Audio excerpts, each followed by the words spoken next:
नमस्कार, राष्ट्रवाद में आपका स्वागत। मैं हूं सुशांत सिन्हा।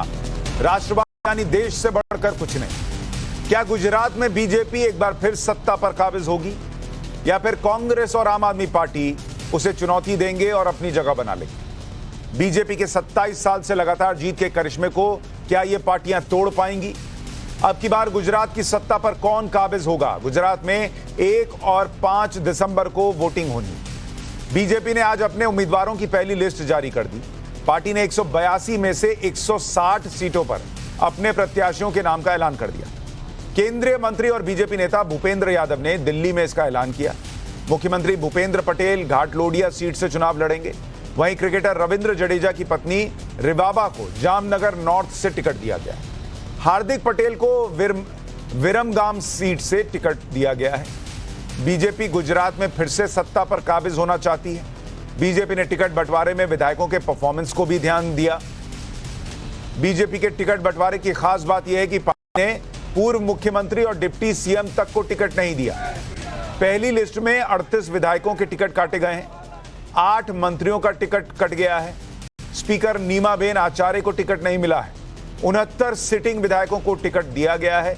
14 महिला उम्मीदवारों को भी टिकट मिला है और पहली लिस्ट में 24 एसटी उम्मीदवार हैं, 14 एससी उम्मीदवार हैं।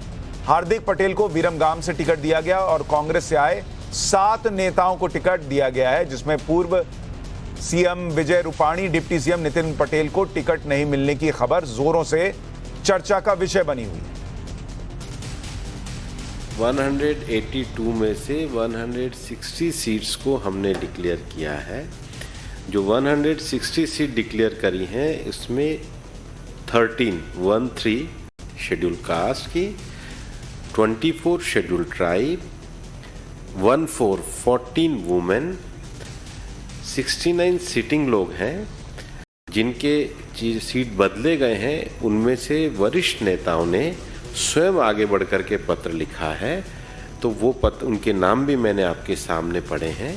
प्रमुख रूप से पार्टी के हमारे पूर्व मुख्यमंत्री श्री विजय रूपाणी जी, पूर्व मुख्यमंत्री श्री नितिन पटेल जी, पार्टी के हमारे वरिष्ठ नेता श्री भूपेंद्र सिंह जी चूड़ासमा, पूर्व अध्यक्ष और मंत्री श्री आरसी फल्दू जी, पूर्व मंत्री श्री प्रदीप सिंह जडेजा जी, पूर्व मंत्री श्री सौरभ पटेल जी, पूर्व मंत्री श्री कौशिक पटेल जी, इन सब ने पत्र लिख करके कहा है कि पार्टी नए और अन्य कार्यकर्ताओं को अवसर दे और सब मिलकर चुनाव अभियान में लगेंगे। अभी तक 38 लोग हैं जहां पर उम्मीदवार बदले गए हैं, लेकिन वो सहमति के साथ भी काफी लोगों को किया गया। ऐसे में आज के सवाल हैं कि क्या टिकट बंटवारे में बीजेपी ने बड़ा दांव खेला है? गुजरात में बीजेपी के स्पेशल 160 जीत दिला पाएंगे। 10 में 4 नॉन परफॉर्मर, सिर्फ इसलिए कटा टिकट। डिप्टी सीएम का भी टिकट कटा। गुजरात में क्या होने वाला है? और चर्चा करने के लिए हमारे साथ बीजेपी के प्रवक्ता सरदार आरपी सिंह जुड़ रहे हैं, संगीत रागी राजनीतिक विश्लेषक जुड़ रहे हैं, लोकेश जिंदल कांग्रेस के नेता भी हमारे साथ जुड़ रहे हैं, और साथ ही हमारे साथ रवि श्रीवास्तव राजनीतिक विश्लेषक जुड़ रहे हैं। बहुत बहुत स्वागत आप सभी का।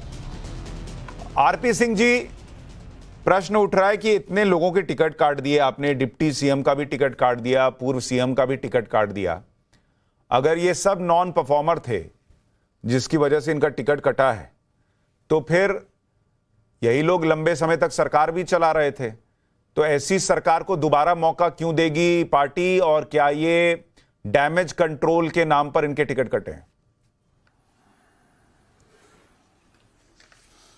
देखिए, ये आपका वर्जन है कि टिकट इसलिए कटे कि नॉन परफॉर्मर थे। उनके टिकट काटे नहीं, उन्होंने खुद कहा कि अब हम चुनाव नहीं लड़ना चाहते, अब किसी और को आगे बढ़कर चुनाव लड़ाइए। हमारी एज का कुछ फैक्टर रहा, कुछ लोगों का अपने पर्सनल रीज़न रहे होंगे, परंतु अपने आप आगे बढ़कर कहा। वो विजय रूपाणी जी हों, वो नितिन पटेल भाई हों, या बाकी लोग जितने लोग हैं, इसलिए उनको उनकी जगह नए कैंडिडेट लाए गए। ये पार्टी का प्रोसेस है। पार्टी हर बार नए उम्मीदवारों को चुनाव में उतारती है। हर बार कोई 30-35% नए लोग आते ही आते हैं, और इस बार भी। और हमने तो दिल्ली में, मुझे याद है लास्ट टाइम दिल्ली में हमने कॉर्पोरेशन में सारे नए उतारे थे। तो हर स्तर पर अलग अलग प्रकार के प्रयोग पार्टी करती है और उसमें कोशिश करती है कि हम सारे सेक्शंस को, सारे जाति मतों को, लोगों को और हर प्रकार के महिलाओं को और पिछड़ी जाति में कुछ विशेष फोकस कर भी ट्राइबल्स को हम किस प्रकार से अकोमोडेट कर सकें, किस प्रकार से उनको चुनाव लड़ा सकें। और उसमें भी विनेबिलिटी सबसे बड़ा फैक्टर रहता है, जरूर है, परंतु कुछ लोग अपने आप जब कहते हैं हम नहीं लड़ना तो फिर नए लोगों को लाना ही पड़ेगा आपको। उसमें कोई किंतु पुंतु नहीं। या आपका ठीक है, आपका वर्जन है कि शायद वो नॉन परफॉर्मर नहीं थे, वो उनमें से कोई भी, वो प्रदेश के की पोर्टफोलियोज पर एक मुख्यमंत्री रहे, उप मुख्यमंत्री रहे, परंतु आज उनको लगता है कि लोग इसलिए देखिए नए लोगों को आना, आरपी सिंह जी, लोगों को टिकट दी जा रही है। ये कहना कि भाई वो अपनी मर्जी से चुनाव नहीं लड़ना चाहते, एक तो पता नहीं, मैं तो देखता हूं इस देश में तो नेताओं का ट्रैक रिकॉर्ड ये है कि उम्र के किसी भी पड़ाव में हो वो तो चुनाव लड़ना ही चाहते हैं। मारामारी इस बात की रहती है कि टिकट मिला नहीं मिला, समर्थक प्रदर्शन करते हैं और सारी चीजें होती हैं। लेकिन मैं ये पूछ रहा हूं कि जो लोग 1-2 साल पहले तक सीएम बने रहना चाहते थे, डिप्टी सीएम थे, उनका अचानक से मोह भंग हो गया, ये लोगों को समझ में नहीं आ रहा। नहीं, सीएम बना नहीं रहना चाहते तो खुद ही सीएम पद से इस्तीफा भी दिया था और अपने निजी कारणों से दिया था।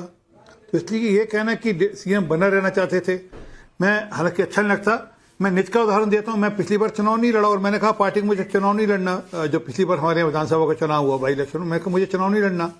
अब उसको किसी ढंग से भी आप पेश करें, किसी ढंग से भी आप सोचें, परंतु मेरे अपने निजी कारण थे, मुझे अपने कुछ और व्यवसायिक कारण थे जिस कारण से मैं चुनाव नहीं लड़ा। ठीक है, लोकेश जिंदल जी, क्या आपके हिसाब से आप जो बीजेपी का तर्क है कि कुछ लोग अपने मन से लड़ना नहीं चाहते थे, कुछ को इसलिए हटाया गया क्योंकि औरों को मौका देना था, सबको साथ लेकर चलना था, क्या आप इससे सहमत हैं कि बीजेपी ये सबके साथ, सबको साथ लेकर चलने के लिए कर रही है ये, या वहां पर अगर स्थिति अच्छी नहीं है इसको दिखाता है ये? देखिए, बात सिर्फ चीफ मिनिस्टर और डिप्टी सीएम विजय रूपानी और नितिन पटेल जी की नहीं है। Former home minister Pradeep Singh Jadeja और former education minister Bhupendra Singh Chudasama, वो भी इस साल कंटेस्ट नहीं कर रहे हैं बीजेपी की टिकट से। और बीजेपी के लिए अब गुजरात एक बहुत बड़ी चुनौती बन चुकी है, क्योंकि 2017 से लेकर 2022 तक जो भी हुआ है उसमें कुछ बातें तय है कि सरकार की नीतियों से, एक तो जो कॉटन बेल्ट है जिसको हम कहते हैं साउथ गुजरात, सूरत बड़ौदा का जो अर्बन एरिया है, वहां कॉटन मिल के सभी वर्कर, कॉटन छोटी छोटी जो उद्योग थे, ये सभी लोग बीजेपी से और उसकी नीतियों से रुष्ट है, क्योंकि कॉटन कैंडी का बेल का प्राइस 1 लाख के ऊपर चला गया, लेकिन सरकार ने कोई भी रियायत नहीं दी। पेट्रोल डीजल के दाम से जो चारा है उसके कारण दूध का जो दाम था, जो एक आम किसान की रोजमर्रा की एक लाइवलीहुड होती है, वो 2 रुपए से 4 रुपए तक बढ़ गया। तो किसान, उसके बाद में जो अर्बन एक वर्कर है, जो एक लेबर है, और उसके बाद में नॉर्थ जो ट्राइबल बेल्ट है, सौराष्ट्र का जो किसान वर्ग है, और कच्छ में जो नमक का किसान है, वो हाल बहुत ही रुष्ट रहा है बीजेपी से, क्योंकि बीजेपी ने ना तो नमक को एमएसपी में इंक्लूड किया और ना किसी प्रकार के नमक के क्षेत्र में जो उन्होंने वादे दिए थे उसे किया गया है। गवर्नमेंट सर्वेंट्स की अगर हम बात करें तो उसमें भी ओल्ड पेंशन स्कीम के तहत बीजेपी का कोई भी रवैया निश्चित नहीं रहा है। बीजेपी इसमें एक तरह से आंख मिचोली का खेल ही खेल रही है। एक ब्रांड मोदी या फिर एक जो रैलीज होती है जिन पर बीजेपी बहुत ज्यादा एम्बार्क कर रही है, देखिए गुजरात का अपना एक तरीका रहा है, गुजरात का अपना एक रवैया रहा है। पिछले 2017 की अगर मैं पोल्स की बात करूं तो सौराष्ट्र और कच्छ, ये 2 एरियाज में बीजेपी को एक बहुत बड़ा सेटबैक मिला था। और पर लोकेश भाई, मैं ये कह रहा हूं, देखिए मैं इतना पूछ रहा हूं, हर चीज को देखने का एक ढंग है या अलग अलग नजरिया हो सकता है। एक नजरिया क्या है जिस पर लोग चर्चा कर रहे हैं, वो मैंने आरपी सिंह जी से पूछा।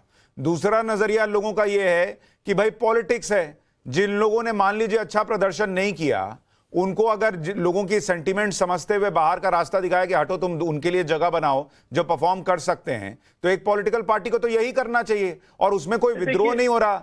बीजेपी के अंदर फिर लोग चर्चा कर रहे हैं कि ये तो अनुशासन है कि देखिए डिप्टी सीएम का भी टिकट कट जाए तब भी कोई हंगामा नहीं होता।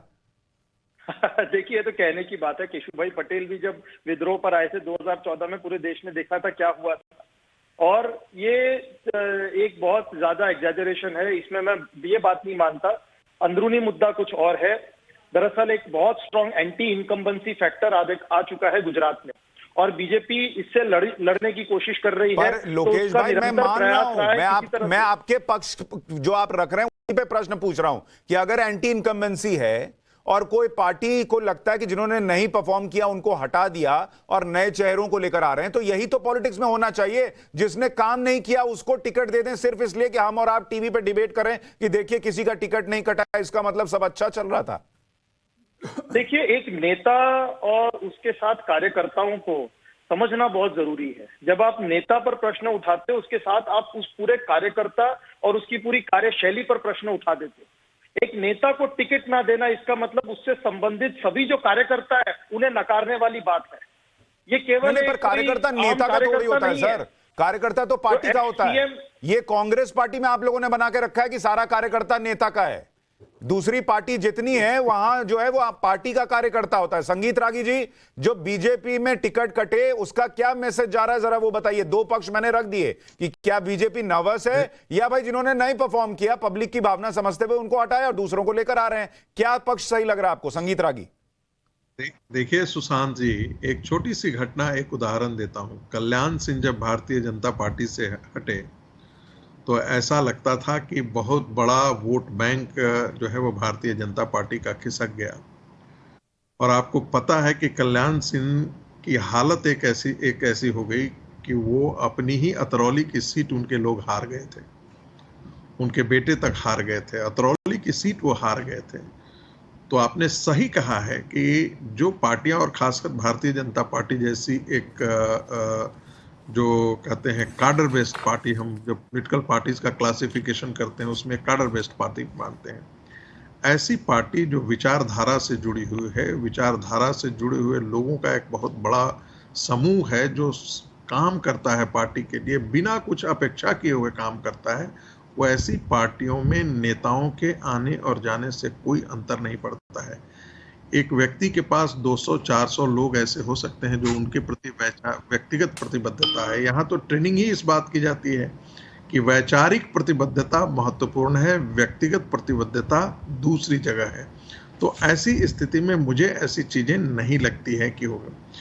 और कल से ही इस चीज पर हम लोग डिबेट कर रहे हैं। यही भारतीय जनता पार्टी के नेतृत्व की क्षमता का प्रदर्शन है और पैमाना है कि आप पार्टी में बड़े से बड़े नेता लोग चले जाएं। एक समय था जब केशुभाई पटेल जब चले गए थे तो लगता था कि भारतीय जनता पार्टी का अंत हो जाएगा, पता नहीं क्या होगा। एक समय आप बड़े से बड़े कद्दावर नेता वहां का विरोध कर रहे थे। आपको ध्यान में, सुरेश भाई मेहता भी एक ढंग से वो भारतीय जनता पार्टी से छिटक करके चले जाने की कोशिश किया है। वैसी स्थिति में भी भारतीय जनता पार्टी का कोई वहां पर कोई सत्ता से पराजित नहीं कर पाया। आज की स्थिति में यदि आप आकलन करते हैं तो भारतीय जनता पार्टी का वहां पर जो स्थिति है, मुझे लगता है कि अब तक के चुनावों में 2002 का चुनाव यदि हम किनारे कर दे तो उसके बाद सबसे बेहतर प्रदर्शन करने की मुझे सबसे बेहतर। रवि श्रीवास्तव जी, संगीत रागी कह रहे हैं बीजेपी बहुत कंफर्टेबल पोजीशन में है, जहां उसको लग रहा है थोड़ा ऊपर नीचे पेंच कसने की जरूरत है वो कर रही है, पब्लिक सेंटिमेंट के हिसाब से कर रही है, और ऐसी अनुशासित पार्टी है कि बड़े बड़े नेताओं के टिकट कट जाएं तो भी कोई शोर और हंगामा नहीं होता। रवि श्रीवास्तव जी। शांत जी, एक बात पर तो मैं तो बहुत बड़ा विरोधी हूँ वैसे उस पार्टी का, मगर इस बात में मैं आपके साथ में हूँ कि अनुशासन जो है वो बड़ा जबरदस्त है। किसी की हिम्मत नहीं मुंह खोलने की कि एक बार खड़ा होकर के दिखा दे। बहुत कोशिश करेगा तो त्याग पत्र देके भाग जाएगा बाद में, मगर मुंह खोलने की हिम्मत किसी में नहीं है। मैं एक बात और कहना चाहता हूं, आज इतनी बढ़िया चाशनी में लपेट के बताया जा रहा है कि उनके टिकट कट गए 38 लोगों के, और उन्होंने स्वेच्छा से चिट्ठी लिख के दे दी कि हम अब पार्टी का काम करेंगे, हम अब चुनाव में नहीं लड़ेंगे। हमारे बेचारे राजेंद्र पाल गौतम मंत्री थे आपके दिल्ली के अंदर, और उन्होंने इस्तीफा दिया एक विवाद पर, तो कहा गया निकाल दिए गए, केजरीवाल ने लात मार दी, निकाल दिया वदागत पार्टी से। बिल्कुल वाह, क्या क्या बात है, क्या स्टाइल है, मतलब कैसे पेश करो इस चीज को, ये देखने वाली बात है। ये जो इतने टिकट कटे हैं श्रीमान, ये पूरा का पूरा जो गुजरात का मॉडल जिसको कहा जाता है वो ध्वस्त हो गया है, इसलिए इतनी मारकाट वहां पे मची हुई है। और तो और जो हालांकि मंत्री जी को टिकट मिल गया है, ऋषिकेश पटेल हैं जो मोरबी के मंत्री है, स्वास्थ्य मंत्री थे, इनके यहाँ पे टिकट दे दिया गया है उनको। वो अपना बर्थडे सेलिब्रेट कर रहे थे जिस समय 140 लोग अपनी जान से खिलवाड़ कर रहे थे, लड़ रहे थे जिस वक्त अपनी जान से, वो मंत्री जी हैप्पी बर्थडे कर रहे थे अपना बैठ करके। ये तो इनकी सेंसिटिविटी है, ये इनकी संवेदनशीलता है। दूसरी बात एक पूछना चाहता हूं मैं इनसे, 9% की आबादी है माइनॉरिटी के, कितने लोगों को टिकट दिया अभी तक इन्होंने? एक को भी नहीं। तो ये जो ड्रामेबाजी है कि जी वो 38 वोट इसलिए कट गए और वो साइड में बैठ गए जाके, और वो अब तो केजरीवाल कितने को देंगे? नए लोग केजरीवाल आएंगे, माइनॉरिटीज को वगैरह कितने टिकट देंगे? 182 में? नहीं, कोई कंपटीशन की बात नहीं कर रहा हूं मैं। नहीं, मैं तो पूछ रहा हूं, अगर ये एक भी नहीं दे रहे और अगर 9% माइनॉरिटी है, तो अगर 9% या 10% भी टिकट दें तो कम से कम 18-20 माइनॉरिटी का कैंडिडेट होना चाहिए। मैं कहता हूं 1% को ही दे देते। 1% को क्यों देंगे? इसका मतलब आपको भी डाउट है कि केजरीवाल भी नहीं देंगे? मुझे डाउट नहीं है, मुझे देंगे, तो मालूम है 20 लोग को देंगे, मैं फिर बुलाऊंगा आपको। हमारी पार्टी कैंडिडेट देख करके वोट देती है, हमारी पार्टी ऐसे वोट नहीं देती है कि जी वो आप वो कांग्रेस से आए हुए हैं या उनकी आपकी पार्टी कैंडिडेट देख कर दे और बीजेपी हिंदू मुसलमान देख कर दे। वो क्या क्या देखते हैं वो आपको धीरे धीरे समझ में आएगा। एक मिनट, आरपी सिंह जी आपके पास आ रहा हूं। संगीत रागी जी, ये देखिए कितने कमाल की बात है, केजरीवाल जी जो है वो काम देखें, कैंडिडेट देखें, और बीजेपी जो है विनिबिलिटी भी ना देखे, वो सिर्फ हिंदू देखे, मुसलमान देखे, सारे वर्ग का प्रतिनिधित्व कराए और चुनाव हार जाए। देखिए,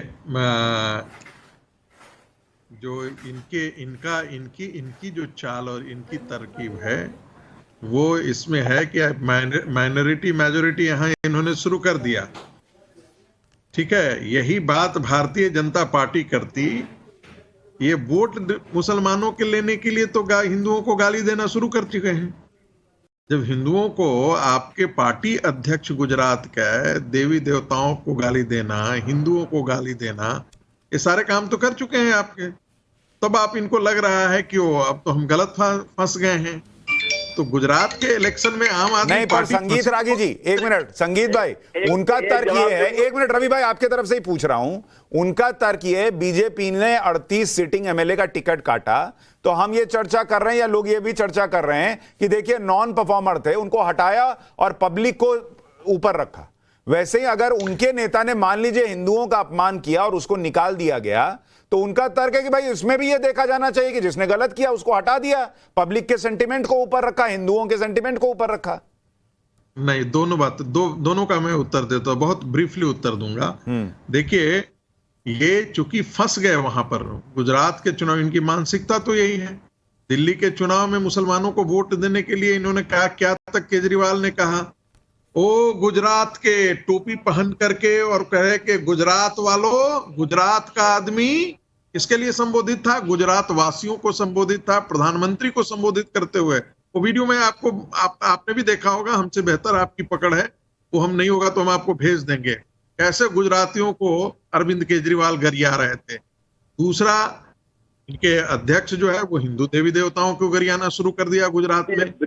तीसरी बात, होता है भारतीय जनता पार्टी में देखिए डेमोक्रेसी में तो ये तय है ना कि अभी जो बेहतर कर रहा है उससे भी बेहतर करने वाले का तो चुनाव करना चाहिए ना, ये तो होना चाहिए। मान लिया जाए कि एक पार्टी में आपका ऐसा ना लीनियज बन जाए कि 7 बार आप ही चुनाव लड़े, तो बाकी क्या कार्यकर्ता बने रहने के लिए है। नेता का बेटा नेता, प्रधानमंत्री का बेटा प्रधानमंत्री बनना चाहता है, मंत्री का बेटा मंत्री बना रहना चाहिए, और वोटर का बेटा हमेशा वोटर रहे। तो कांग्रेस की राजनीतिक संस्कृति है, भारतीय जनता पार्टी उस पर संगीत रागी जी, मैं आपका यही तर्क लेकर, एक मिनट आ रहा हूं सर, आरपी सिंह जी से प्रश्न पूछ रहा हूं कि आरपी सिंह जी, अगर तर्क यही है कि भाई औरों को मौका मिलना चाहिए और एक ही परिवार या एक ही नेता जो है वो बार बार चुनाव क्यों लड़े, तो फिर 37-38 का ही टिकट क्यों काटना? फिर 100 को मौका देते, ज्यादा लोगों को मौका देते, ज्यादा लोगों को पहली बार चुनाव लड़ने का मौका देते। मॉडल में थे। देखिए, बड़ा स्पष्ट है कि पार्टी, मैंने कहा हर बार कुछ लोगों को आगे बढ़ाती है, कुछ लोगों को नमस्ते करती है, कुछ लोगों से और कोई काम के लिए अपेक्षा करती है। ये एक पार्टी का प्रोसेस है, इसमें कोई बुराई नहीं है। इनसे पूछे इनके इंद्रनील राजगुरु कहाँ गए? अभी तो इनके पार्टी के सदस्य थे, ये कहते हैं ये तो बड़े बड़े माने जाने सदस्य थे। वो पार्टी छोड़कर वापस कांग्रेस में चले गए। तो मुख्यमंत्री के कैंडिडेट थे इनके यहाँ के, आम आदमी पार्टी के। और इनके पास कौन सा कोई कैडर है? ये तो दूसरी पार्टियों को पोच कर ही अपनी पार्टी खड़ी करते हैं। इनकी कोई विचारधारा बता दीजिए कि इनकी विचारधारा क्या है, इनके पास कैडर क्या है, इनकी कोई नीति क्या है। स्वाय इस बात के कि लोगों को झूठ बोल बोलकर डुगडुगी बजा बजाकर और राजनीति करना। इसके अलावा मैं तो आज तक इनके किसी नेता से कभी किसी एक पक्ष की कभी कोई एक नीति नहीं समझी ना सुनाई होगी इन्होंने कभी आकर। आरपी सिंह जी, मेरा प्रश्न बीजेपी से, इनसे तो मैं पूछ लूंगा, जाएंगे। आरपी सिंह जी, मैं ये पूछ रहा हूं, बीजेपी अगर कंफर्टेबल पोजीशन में अपने नए कार्यकर्ताओं को टिकट देकर मौका देना चाहती है, तो जो कांग्रेस से आए 7 नेता को टिकट दिया, उसकी जगह भी बीजेपी वाले को ही टिकट देते, फिर उनको क्यों टिकट दिया? देखिए, सिर्फ कांग्रेस के सिर्फ 7 लोगों को टिकट दिया, और वो भी तब दिया जबकि वहां पर नीचे असेस कर की विनेबिलिटी कैसे है। कोई चुनाव अंतर्गत हुआ, विनेबिलिटी का भी एक प्रोसेस है। हमको वहां पर सरकार बनानी है, लोगों की सेवा करनी है। और आरपी सिंह जी, फिर आपका बयान ये कह रहा है कि कांग्रेस से जुमे जुमे आए नेता बीजेपी के सालों से कार्य कर रहे कार्यकर्ता से ज्यादा विनेबिलिटी का ऑप्शन का मौका रखते हैं। कुछ सीटों पर कुछ लोग कांग्रेस के इस प्रकार के भी हैं जिनको कई बार वहां पर चुनाव जीते होंगे, जिनकी वहां पर अपनी पैंट है, निजी पैंट है, उसका लाभ मिले तो क्या बुराई है। मैं एक उदाहरण देता हूं। पिछले चुनाव में हमको नुकसान हुआ हार्दिक पटेल और अल्पेश ठाकुर के चलते हुए।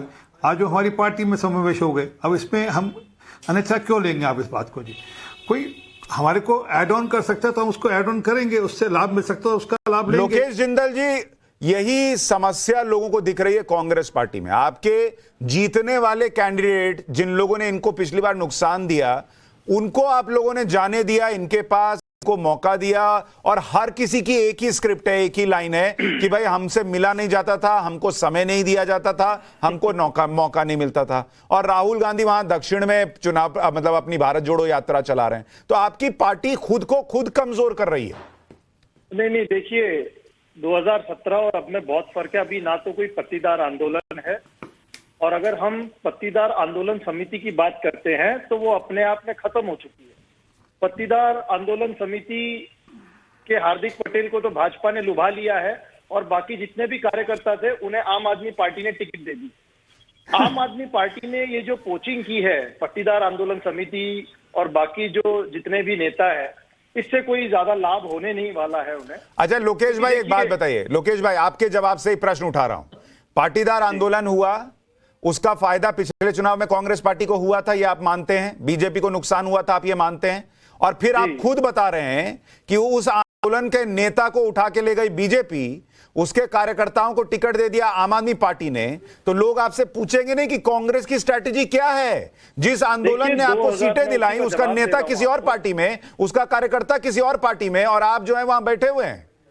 नहीं, आप जवाब सुनिए इसका।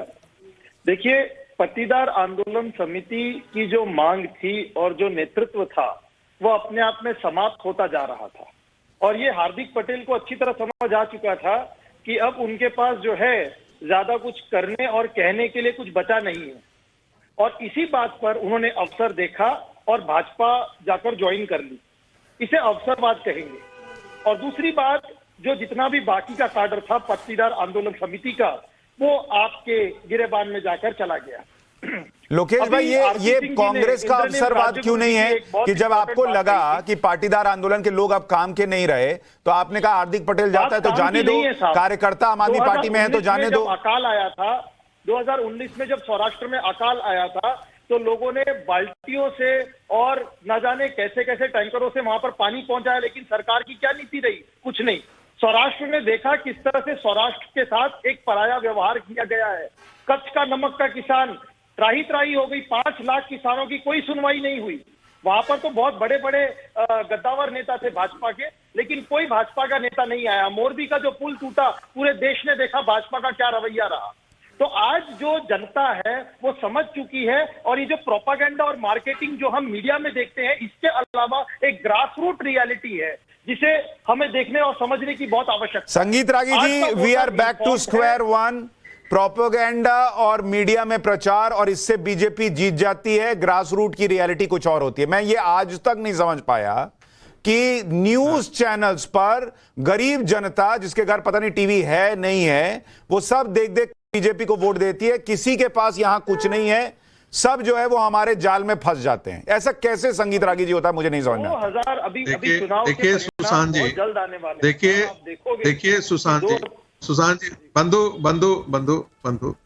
लोकेश जी, देखिए सुशांत जी, वोट जो है वह कोई चैनल देख करके नहीं देता है। चैनल आपकी विचारधारा को प्रभावित कर सकता है, चैनल आपको समझ को बढ़ा सकता है, और हर व्यक्ति उसका आकलन करता है। यदि चैनल का ही यदि प्रताप रहता तो भारतीय जनता पार्टी को तो पंजाब में भी जीत जाना चाहिए था। अन्य जगहों पर कई ऐसे हार हुए हैं, 6-7 ऐसी हार हुई है जो भारतीय जनता पार्टी की हार हुई है। नहीं, और संगीत रागी जी, ऐसे चैनल भी तो हैं जो दिन रात सिर्फ गाली दे रहे हैं नरेंद्र मोदी को। एक काम जैसे अच्छा ना हुआ हो 8 साल में देश के अंदर, वैसी गाली देने वाले भी हैं। बीजेपी को हर जगह हार भी जाना चाहिए था। उन चैनल्स को इसका मतलब पब्लिक नहीं देखती है, हम ही लोग को देखती है क्या? हाँ, ये आपने बड़ा मजेदार बात बताया कि कुछ लोगों का तो दिन रात, जिसको हम कहते हैं बिहार की भाषा में पानी पी पी के गरियाना, सुबह से शाम तक बस उनको गरियाने का ये। उनको 8 साल में भारतीय जनता पार्टी में एक भी काम नहीं दिखता है, कुछ उपलब्धता नहीं है। 3 ट्रिलियन की इकोनॉमी बन जाती है, कोई उपलब्धता नहीं है। 13,500 करोड़ का डिफेंस में एक्सपोर्ट हो जाता है, ये दिक्कत नहीं है। जितने हमारे ऑर्डिनेंस फैक्ट्री पर लगभग ताले पड़ चुके थे, सारे वो एकाएक खड़े हो गए हैं, उनको कुछ नहीं दिखता है। डिजिटल इकोनॉमी, जीएसटी कलेक्शन, इनको कुछ नहीं दिखता है। बड़े बड़े इंफ्रास्ट्रक्चर खड़े हो गए हैं, नहीं दिखता है। लेकिन अब कोई बात नहीं, चूंकि उनका विमर्श है। सवाल ये है कि क्या ऐसे विमर्शों को आज के दिन में देश की जनता एक्सेप्ट करती है? नहीं कर रही है। इसका मतलब 2 है। हो सकता है कि भारतीय जनता पार्टी खराब कर रही हो, लेकिन आपकी क्रेडिबिलिटी इतना नीचे है, आपकी क्रेडिबिलिटी इतना नीचे गिरा हुआ है कि कोई एक्सेप्ट नहीं कर रहा है। देखिए, एक विधानसभा तो छोड़ दीजिए, एक छात्र यूनियन का चुनाव भी जब जीतने की स्थिति होती है ना, तो राहुल गांधी और गांधी परिवार वहां पर खड़ा हो जाता है, जानते हैं, अपना सेहरा बांधने के लिए।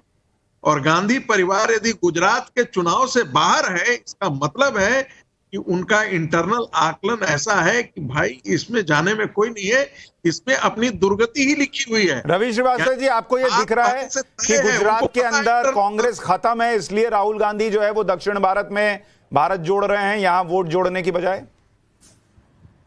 देखिए सुशांत जी, मैं ऐसा कभी अपने जीवन में सोच भी नहीं सकता कि किसी पार्टी को किसी राज्य में खत्म होना चाहिए। इस देश में विपक्ष की बहुत सख्त जरूरत है, और विपक्ष का कमजोर होना कहीं पर भी अच्छा नहीं है।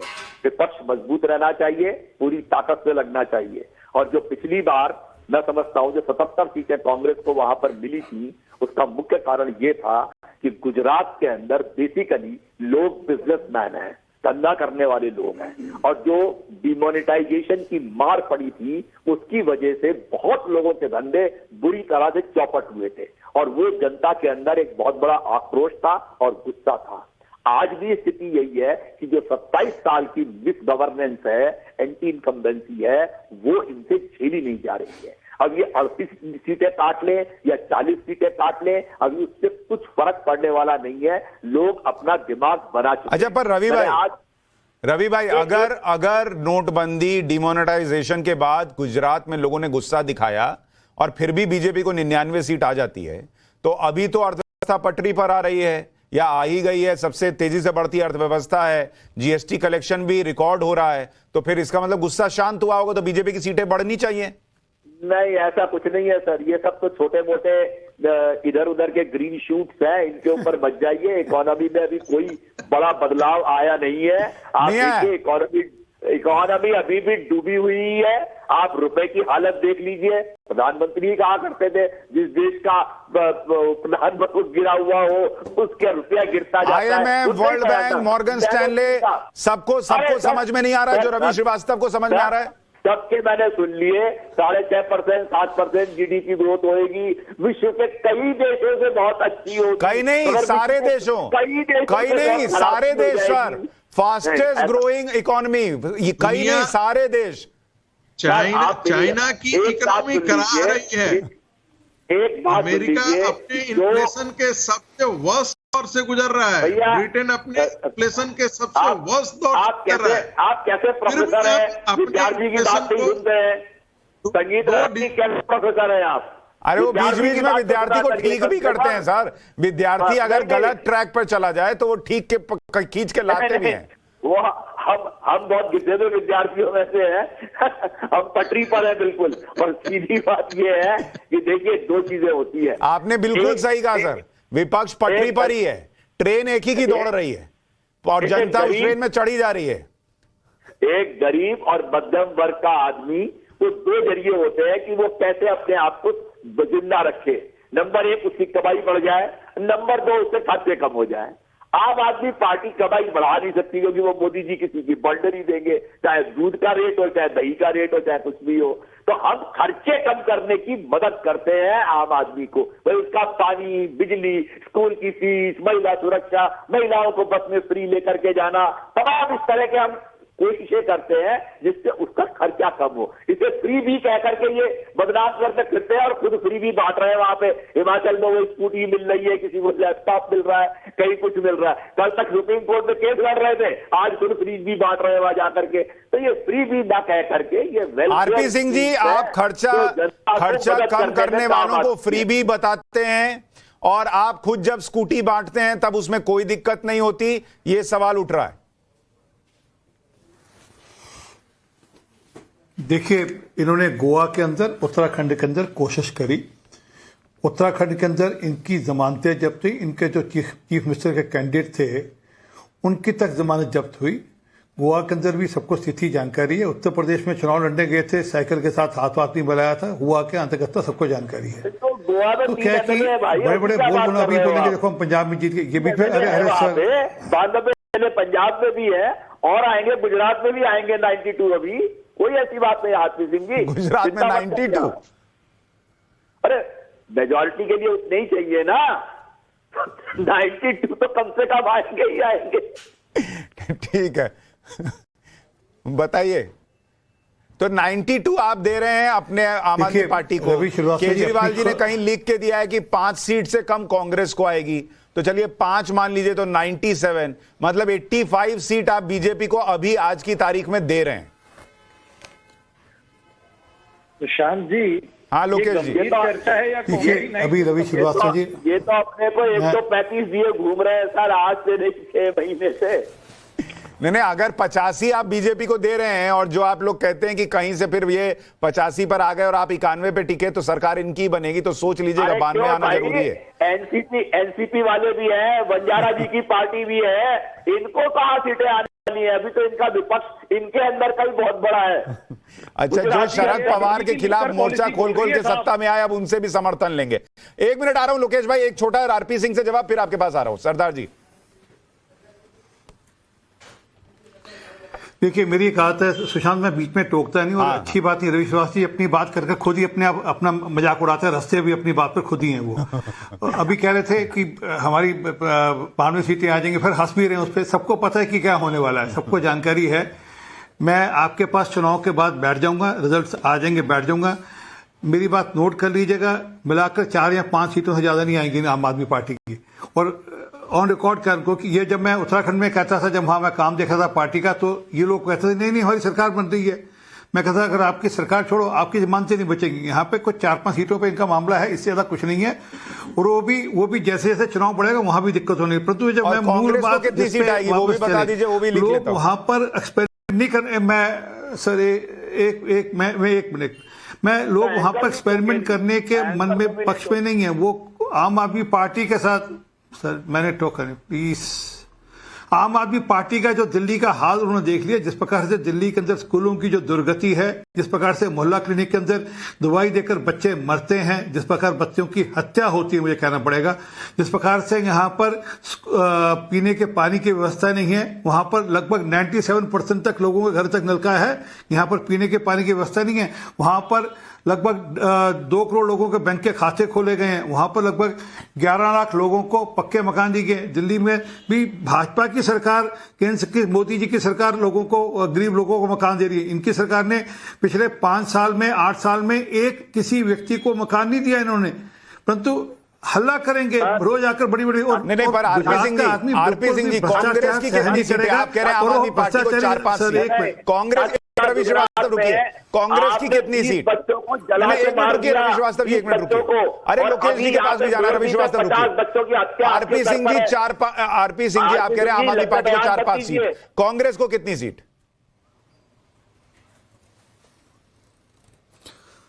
पिछली बार से 1/3 रह जाएंगी इनकी सीटें, नोट कर लीजिएगा मेरी बात। अब आप मैं लेके कैलकुलेटर आदमी मैथ्स जोड़ने जाएगा, अब आप बताइए ना कितनी आएंगी।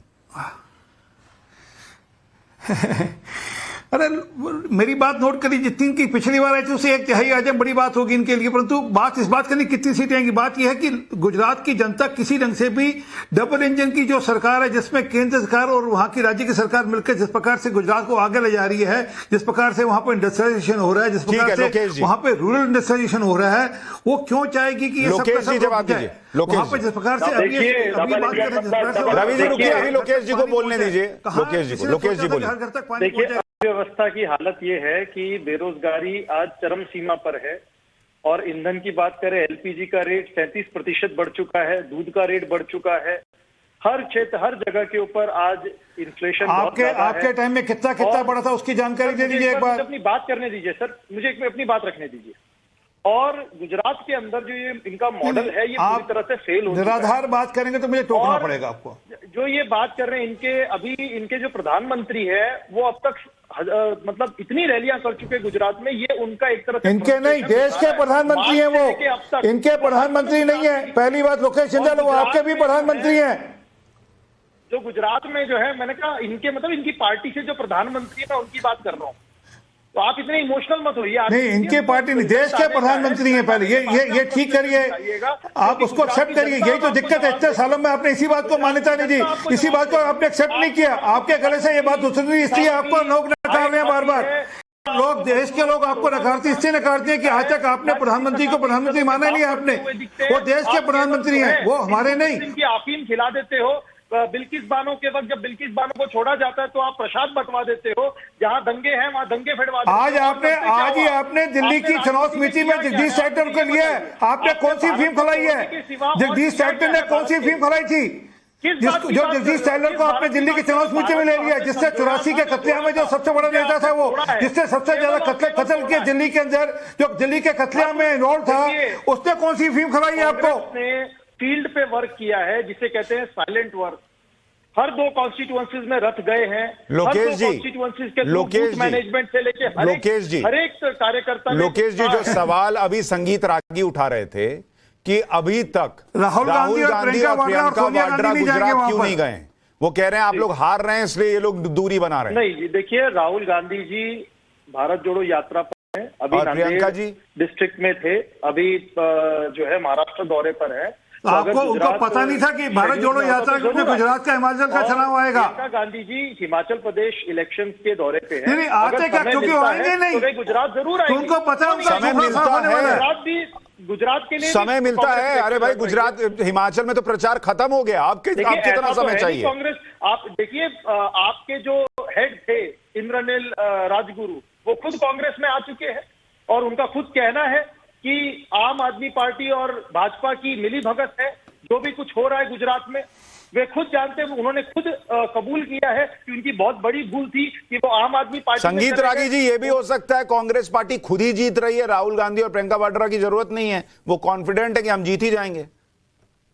नहीं, इसके दो ही मायने हैं। या तो कांग्रेस पार्टी ये मान करके चलती है कि एक कहावत है कि जहां जहां उनका चरण है वहां वहां वो ले डूबे।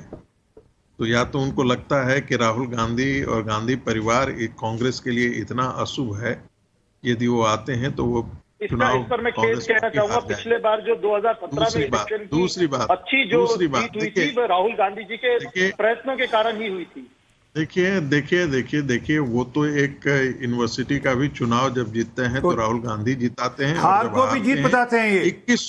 21 चुनाव लगातार हारे कांग्रेस नेतृत्व के, उनके नेतृत्व में, फिर भी उसके बाद उनके जय जयकार होती रहती है। आप खैर वो तो बंगाल में अलग तो आपके चीज है। प्रधानमंत्री गए थे, जेपी नड्डा जी गए थे, पूरा भाजपा का कांग्रेस गया था और इतनी अब संगीत रागी के प्रधानमंत्री हो गए। लोकेश जी, दिक्कत क्या है? प्राइम मिनिस्टर देश का होता है भाई। पहले आपने आरपी सिंह के लिए कहा आपके प्राइम मिनिस्टर, अब संगीत रागी के लिए कह रहे हैं आपके प्राइम मिनिस्टर। आप लोग देश के प्राइम मिनिस्टर को प्राइम मिनिस्टर क्यों नहीं मान सकते? उसके कारण से कांग्रेस का सुफड़ा साफ हो गया, लेफ्ट पार्टी का सुफड़ा साफ हो गया। वहां प्रधानमंत्री पर बोलिए ना, आपके प्रधानमंत्री क्या होता है? देखिए लोकेश जी, आप अच्छी तरीके से जानते हैं कि कांग्रेस पार्टी के लिए आज के दिन में गुजरात में कुछ भी नहीं रखा हुआ है। 6 ऐसे प्रदेश हैं इस देश में जहां कांग्रेस पार्टी 0 सन्नाटा है, खत्म हो चुका है। संगीत रागी जी, मुझे एक ब्रेकिंग आ रही है, लेनी है, जल्दी से बताइए। कांग्रेस को कितनी सीट, आपको कितनी सीट गुजरात में? मेरा आकलन है 30 से 35 सीटें कांग्रेस पार्टी को आएगी और यही 10 से 12 सीटें जो है वो आम आदमी पार्टी को रहेगी। इसके बाद की बाकी सारी सीटें जो है वो भारतीय जनता पार्टी इस बार 2002 के बाद से सबसे बेहतर प्रदर्शन करने वाली है। ठीक है, आप सभी मेहमानों का बहुत शुक्रिया। एक और बड़ी खबर आ रही है, जल्दी से दर्शकों को वो बता दूं। आजम खान को रामपुर कोर्ट से बड़ा झटका लगा है। आजम खान की विधायकी रद्द रहेगी। आजम खान की 3 साल की सजा भी बरकरार रहेगी। कोर्ट ने आजम खान की याचिका को खारिज कर दिया है। हेट स्पीच के मामले में सजा के खिलाफ उन्होंने अर्जी लगाई थी। तब तक कहा गया था कि उनकी विधायकी को लेकर जो जाने के बाद जो उपचुनाव हो रहा है उस पर जो है सुप्रीम कोर्ट ने कहा था कि थोड़ा सा रुक जाइए, और आज बड़ा फैसला आ गया कि आजम खान की विधायकी रद्द रहेगी। हमारे सहयोगी मनीष यादव ज्यादा जानकारी देंगे। मनीष, क्या कहते हुए कोर्ट ने यह फैसला सुनाया?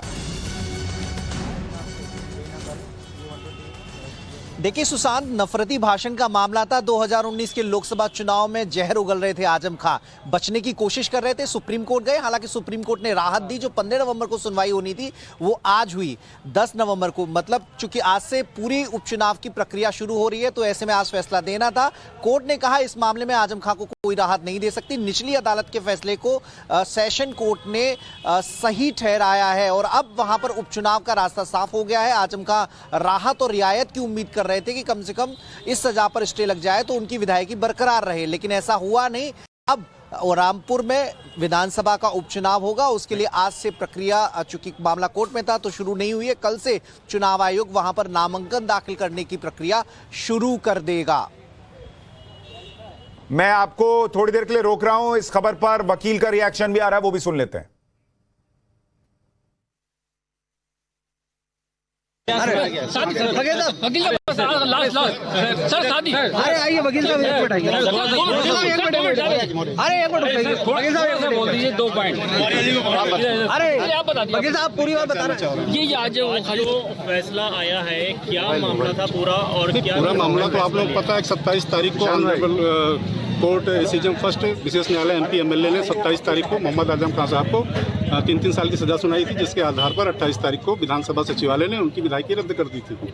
उसके बाद उन्होंने कल अपील फाइल की थी और उस अपील में इनका सेंटेंस जो है सस्पेंड कर दिया गया था और अंतरिम जमानत दे दी गई थी। एमपी एमएलए कोर्ट के लिए फाइल ट्रांसफ़र कर दी गई थी और आज उस पर कन्विक्शन पर स्टे के लिए आर्गूमेंट था। दोनों पक्षों की बहस सुनने के बाद माननीय न्यायालय ने इनका स्टे नामंजूर कर दिया।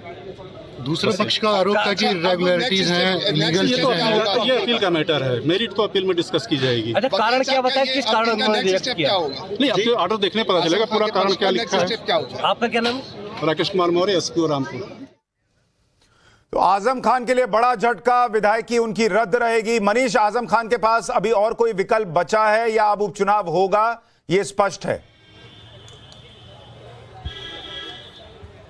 देखिए, एकदम स्पष्ट हो गया है कि रामपुर में उपचुनाव होगा। सुप्रीम कोर्ट ने इतनी रियायत जरूर दी थी कि आजम खां को एक मौका मिलना चाहिए उस सजा के खिलाफ अपील का। जिला न्यायालय पहुंचे जहां पर सुनवाई 15 नवंबर को होनी थी, लेकिन उपचुनाव की जो औपचारिकताएं होती हैं वो 10 नवंबर से शुरू हो रही थी। उसको ध्यान में रखते हुए आज सुनवाई हुई। करीब 1 से लेकर 2 घंटे बहस होने के बाद जो सेशन कोर्ट है उसने भी ये माना कि जो एमपी एमएलए कोर्ट ने फैसला दिया है वो एकदम सही फैसला है, उस पर रोक लगाने का कोई औचित्य नहीं है। तथ्यों को ध्यान में रखते हुए, उनके बयानों को ध्यान में रखते हुए फैसला दिया गया है। तो अब एकदम तय हो गया है कि रामपुर में उपचुनाव होगा। समाजवादी पार्टी किसे उम्मीदवार बनाएगी इस पर मंथन भी होना है, चूंकि समाजवादी पार्टी ने आज मैनपुरी लोकसभा सीट से डिंपल यादव को उम्मीदवार बना दिया है। खतौली विधानसभा सीट जहां पर विक्रम सैनी की वजह से उन्हें भी सजा हुई थी 2 साल की, जिसकी वजह से उनकी विधायकी भी गई है, वहां पर सीट रालोद के खाते में गई है। लेकिन रामपुर का मामला अब दिलचस्प हो गया है। आजम खान जो सहूलियत और रियायत की उम्मीद कर रहे थे एकदम तय हो गया है। मनीष, ऐसे में रामपुर को लेकर जो पॉलिटिकल सेंटिमेंट है, लोगों के अंदर जो सेंटिमेंट है वो किसकी तरफ जा रहा है? क्योंकि बीजेपी देखिए लगातार समाजवादी पार्टी के गढ़ में उनको चोट पहुंचाने की कोशिश कर रही है। वो प्रयास तो मैनपुरी के लिए भी करेगी, लेकिन क्या रामपुर में कांटे की टक्कर होगी? सेंटिमेंट आजम खान की तरफ जाएगा? वहां का माहौल अभी क्या है? देखिए, एक माहौल का परीक्षा हो चुकी है। लोकसभा में जो उपचुनाव हुआ था, जब रामपुर से सांसद थे आजम खान, लेकिन विधायक बनने के बाद उन्होंने वहां से इस्तीफा दे दिया था। लेकिन बीजेपी ने धमाकेदार जीत दर्ज की थी। घनश्याम लोधी वहां से चुनाव जीतकर लोकसभा पहुंचे हैं। ऐसे में जो लोकसभा चुनाव का जो समीकरण रहा है वो निश्चित तौर पर रामपुर विधानसभा सीट पर भी प्रभाव डालेगा। लेकिन चूंकि रामपुर मुस्लिम बहुल सीट मानी जाती है, तो ऐसे में और उस मुस्लिम बहुल सीट में भी एक खास तबका वहां पर बड़ी संख्या में वो है पसमानदा समाज। लेकिन पसमानदा समाज का बीते दिनों बीजेपी को लेकर जो रुझान बदला है, बीजेपी को लेकर जो सिंपैथी पसमानदा समाज के भीतर आई है, तमाम योजनाओं का फायदा उन्हें मिला है। तो ऐसे में बहुत कुछ इस बात पर निर्भर करेगा कि पसमानदा समाज किस तरह से बीजेपी से जुड़ता है और किस तरीके से समाजवादी पार्टी के वोट बैंक में जो खासतौर पर पिछड़ी बिरादरी है उसमें भी सेंध लगा पाती है। तो मुकाबला बहुत दिलचस्प हो जाएगा। आजम खां का निश्चित तौर पर वहां जनाधार है और एक सिंपैथी भी वहां के लोगों के मन में आजम खां के प्रति है। लेकिन इस सिंपैथी को कैसे बरकरार रख पाते हैं ऐसे समय में जब भ्रष्टाचार के आरोपों से आजम खां जूझ रहे हैं, तमाम जो जमीनों पर कब्जा करने के आरोप हैं, खासतौर पर गरीबों की जमीन में कब्जा करने के आरोप है, उनका सामना आजम खां कर रहे हैं। तो कितनी सिंपैथी मिल पाती है ये धीरे धीरे जब चुनाव का रंग वहां पर देखने को मिलेगा, साफ हो जाएगा। मनीष, आपके पास अपडेट के लिए वहां से भी आएंगे, लेकिन इस वक्त की बड़ी खबर है आजम खान को राहत नहीं मिली है। वो हेट स्पीच के मामले में सजा मिली, उसके बाद विधायकी चली गई। रामपुर में उपचुनाव होना था। सुप्रीम कोर्ट ने कहा कि ऊपरी अदालत में उन्होंने अपील की है, जरा उनको सुन लेने दीजिए, वहां से फैसला आने दीजिए। फैसला आ गया है रामपुर कोर्ट से कि भाई उनकी विधायकी रद्द रहेगी, ऐसे में उपचुनाव होगा। और वो उपचुनाव आजम खान और समाजवादी पार्टी के लिए जो एक तरीके से सेंटिमेंट होगा उनके पक्ष में, वर्सेस बीजेपी जो समाजवादी पार्टी के गढ़ में लगातार सेंध लगा रही है, उसके बीच होने जा रहा है। बहुत शुक्रिया। एक छोटा सा ब्रेक ले रहे हैं, राष्ट्रवाद में जल्द लौटा है।